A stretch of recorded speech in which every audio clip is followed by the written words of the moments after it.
Right, so in this video, I'm gonna try and teach you how to make a budget version of the Leica Q2. And when I say budget, I mean relatively budget because it's Leica.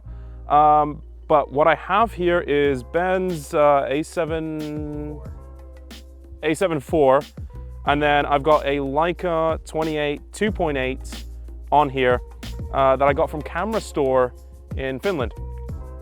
Also need to preface this, but that's actually still gonna cost you about 6 to 1,000 euros, dollars. And there's one big concession that you're making here, which is that you aren't getting an f1.7 lens, you're getting an f2.8 lens. But with that being said, I think the compromise from paying like 6,000 euros to 1,000 euros is a good enough compromise. So with that in mind, let's take photos of Ben. Oh my God, if you auto white balance your fucking camera one more time. I would never. What? It's 50?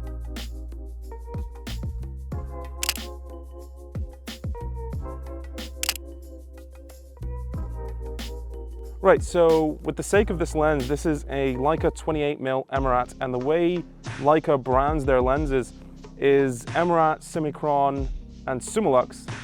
Essentially just means, you know, 2.8, f2, 1.4, etc. So whenever you hear Emirat, it's going to be a 2.8 lens. Now, the reason I think utilizing vintage lenses is so cool or so good is mainly because when you're buying, like, let's say a GM lens, or you're using an L lens or something like that, all of your images are going to be clinically perfect or very sharp, and in general doesn't really have an aesthetic to the lens itself. Whereas when you utilize vintage lenses, you do get that, because back in the day, the concern wasn't trying to get the cleanest, sharpest possible image as a way of selling a lens. It was just simply them trying to make the best lenses that they thought were possible.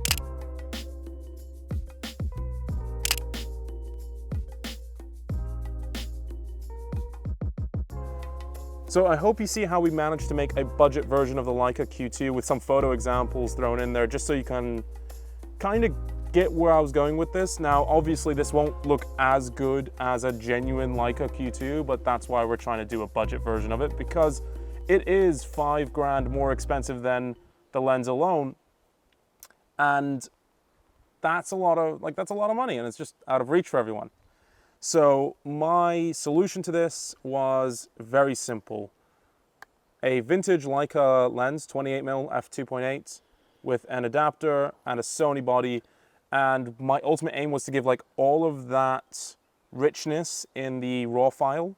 So when you go to color grade it and like export and everything, you have all the benefits of digital, but still with that vintage look and that Leica bokeh and like all of those elements still in there.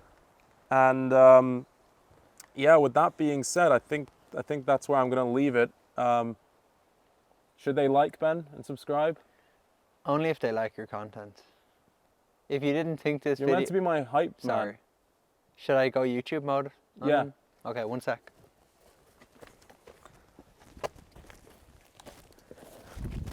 And if you like this video, you're going to like and subscribe, leave a comment, double tap. Don't double tap on the like, that removes it. Single tap. Okay. Idiot. Are we YouTubers now? Are we YouTubers? I don't know.